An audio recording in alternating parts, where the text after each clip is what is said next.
Hey folks, thanks for continuing to hang out with us today on AWS Pi Day 2025. My name is Adrian San Miguel. I'm a principal partner enterprise architect here at AWS and joined still by my lovely co-host and good friend Jasmine. Hello, I'm Jasmine Kyles. I'm a manager of product management here at AWS. I work all things AWS partners, but today we're here to talk about something different, and we have some more guests joining us. So welcome to the stage. Thank you. Thank you. Who are you and what's your favorite type of pie? That's a trick question. Hey, my name is Pratik. I'm a product manager for SageMaker Lakehouse. I'm one of those people who like pineapple on a pie, on a pizza. So I'm guessing. Oh wait, when he said pizza, when he said pie, I thought it was a Chicago pie. That's the first thing that came to That's mind. a good one. So your favorite type of pie is pizza, and you like pineapple on your pizza. Yes, I'm one of those people. Oh, my type of person. It's going to be very controversial in the chat because it always is. It always is. Welcome, Pratik. Who else do we have here? Yeah, so I'm Sandeep. I'm product manager of Lakehouse, and I like pecan pie, traditional. Okay. With ice cream or with whipped cream? With ice cream and all the toppings. Nice.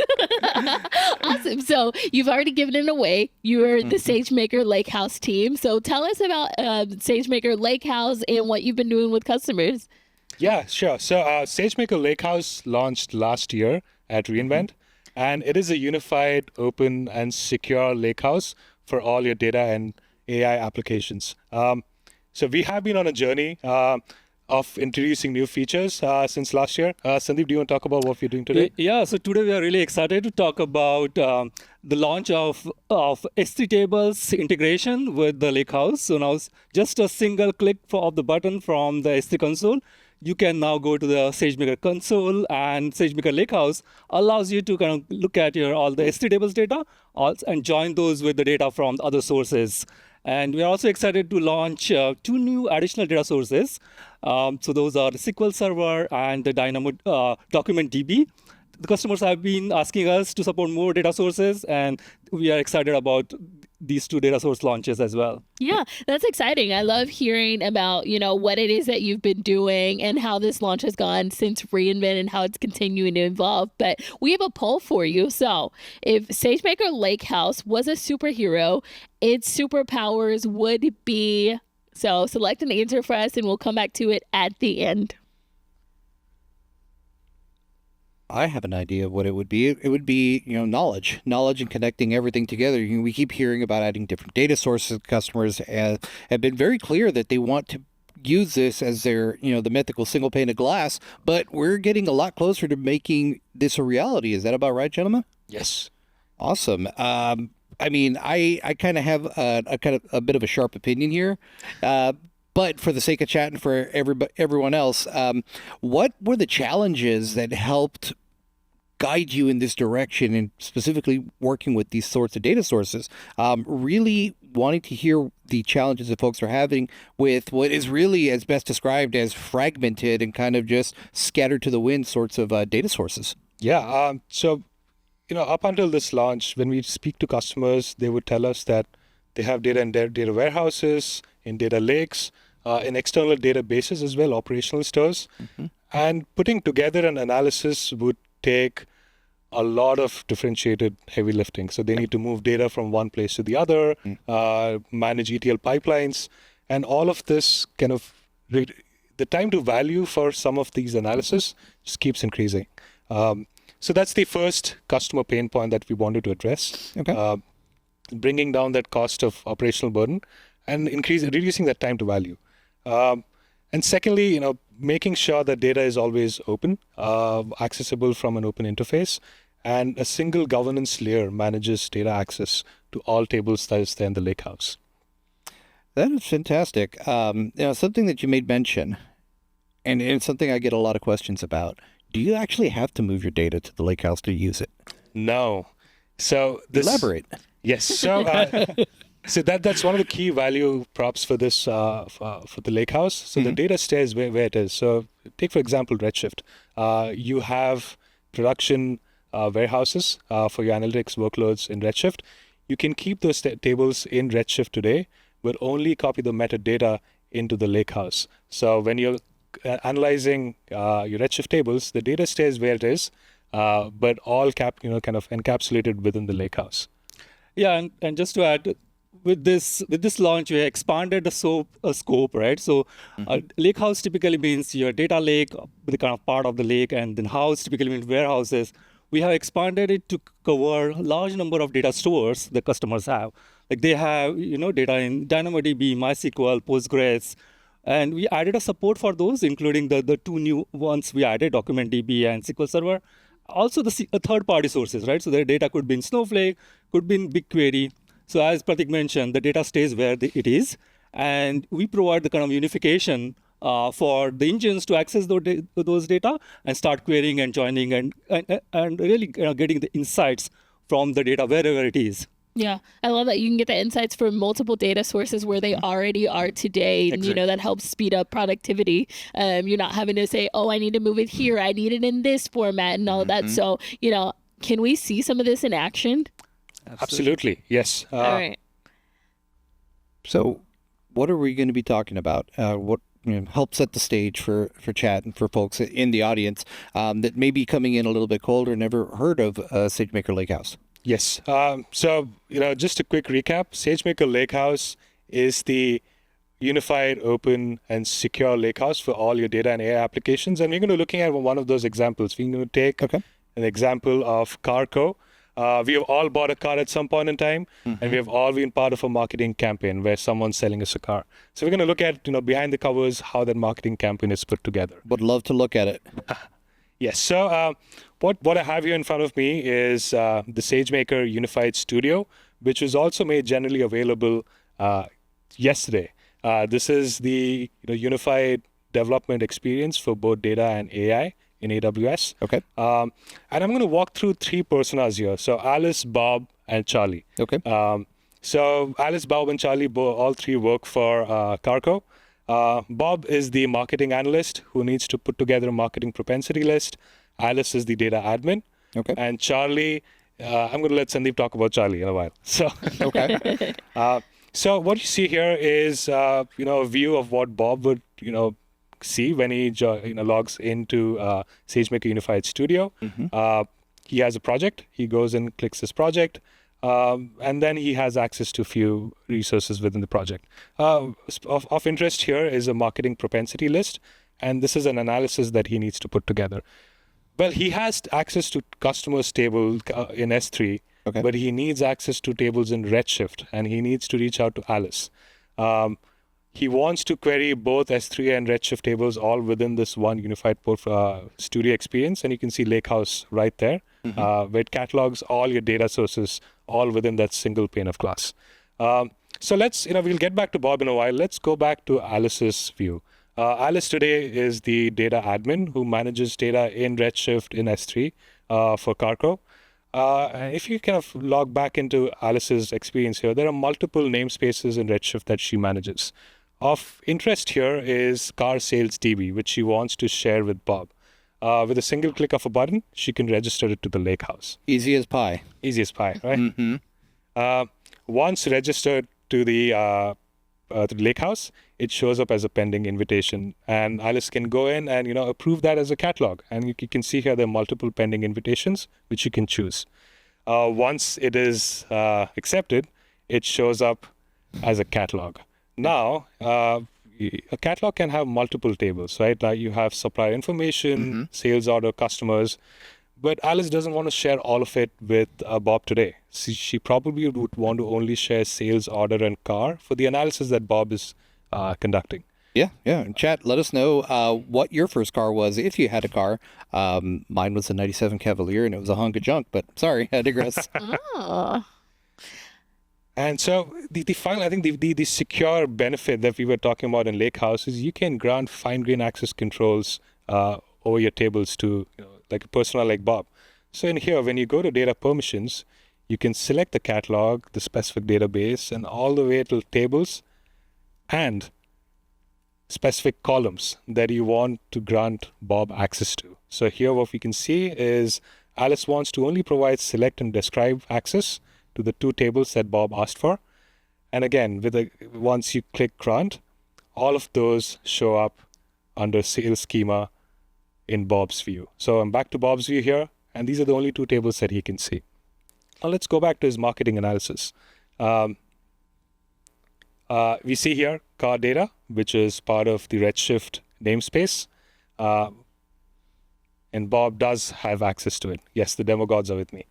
You didn't do. We keep tempting the demo gods, and we're not doing the dance. All right. Before you go, Cindy, we need to see the dance. We're getting away with it. It's just working. Yeah, Chad is saying it's so great to be able to access all of our data in one place. Yeah. Now, this table here, customer table, if I recollect, this was in S3. And, whoops. Oh, wait. I only selected customer there. I should select the whole query. I was about to say, that's I what happens jinxed for not doing the dance. There you go. And yes, and finally, I think this is where the magic happens. We talk about bringing together both the Lakehouse and tables in S3 all in one single place. And with a single join of tables in Redshift and S3, Bob can now put together the marketing propensity list for the marketing campaign. You know what this reminds me of? Speaking of putting all of these things together, it's like bringing all the ingredients together when you make a pie. Yeah. It's a recipe for success. It was right there, John. A recipe for success. Let's rewind, cut that part. Just kidding, we're live. So let us know what questions you have for us while we're going through these demos here. So we're bringing all of this information together like ingredients. Yes. In this case, it is, the sales data, the car data, the marketing, what's in the catalog, and putting together this marketing campaign. Yes. Okay, that's awesome. Speaking your language, Jasmine. It is. All right. So All what do right, we got what's next? Yes. All right. So yeah. Switch it over to Sandeep. So now that Alice has got the warehouse data in the Lakehouse, she also heard about this new thing called S3 tables, and she knew that okay, this is a great way to kind of have the clouds object store with Iceberg, and she decided the customer 360 data should be in the S3 tables. So all she has to do is go in the table buckets and click on this enable integration. This is the GA with general availability that we launched today. So enabling integrations allows anyone to get access to this data in the Lakehouse through the different analytical engines including Athena, Redshift, EMR, as well as third-party engines. So in this case, Alice goes and clicks on the enable integration, which I already done.